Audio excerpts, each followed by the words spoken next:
everyone, and welcome back to my channel, Green Glow Gourmet. I'm your host, Roxanne, and for today's recipe, we are going to be making zucchini bread. So I'm going to give you the recipe, I'm going to show you how we make it, and then we're of course going to taste it to see how delicious it is. So the utensils I used and the machines I used today was the NutriBullet blender and a silicone loaf pan.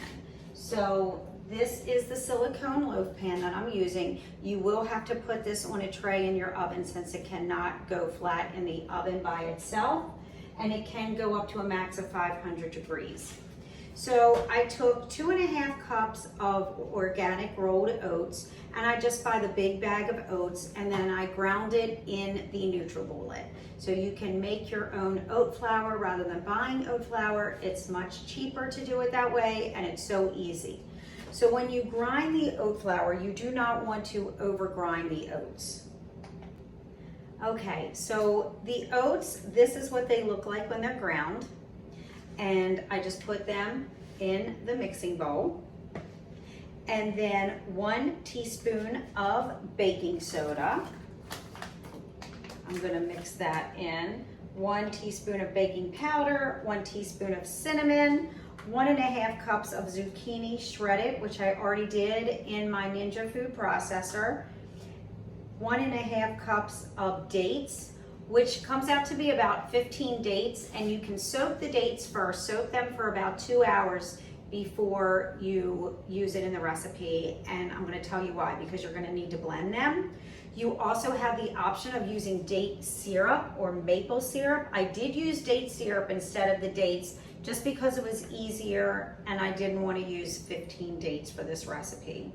1 teaspoon of vanilla. I told you I used the organic vanilla bean Madagascar powder, and 2/3 cup of organic soy milk.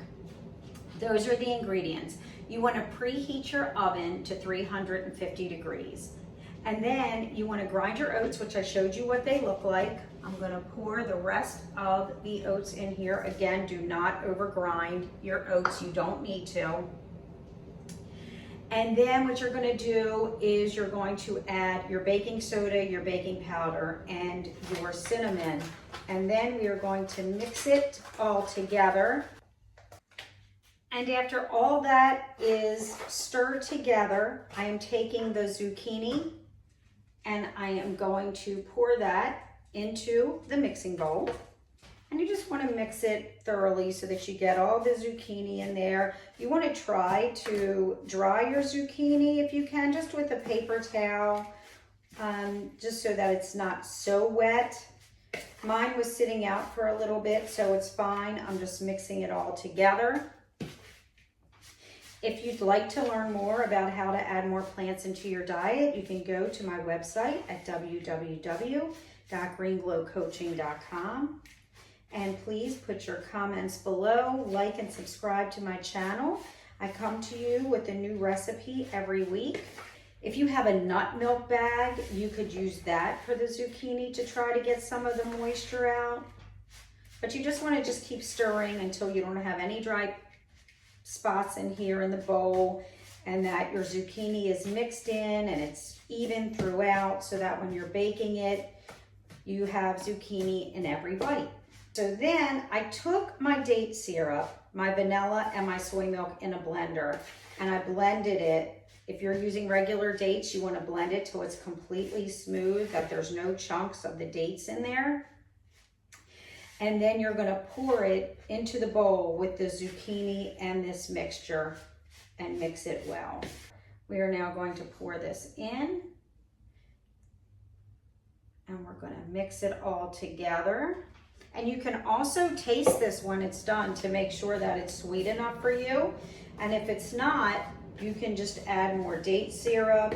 You could use maple syrup. You could use more dates. Just make sure that you have enough that have been soaking, because it's going to make it so much easier to blend when you soak your dates for a couple of hours. And don't throw away the water, because you can use that too as a sweetener, adding a little bit. It won't be the same as date syrup. It will make it too watery, but it will give you that little hint of sweetness. So if you need it, save some, but just to use for a small amount, not as a complete replacement to date syrup. Unless you took your dates and blended them using some of that water, then you could use that as a date syrup because it has the majority of the dates in there. And now that I've added this mixture, there's no more dry. This is very well mixed. Pour this into your silicone bread pan or a regular pan. If you're trying not to use oil, you want to put parchment paper if you're not using silicone, and pour this on top of the parchment paper. So it just makes it easier to get it out. And we're gonna bake this on 350 for 55 minutes. And you can use a toothpick at that time because everybody's ovens may vary.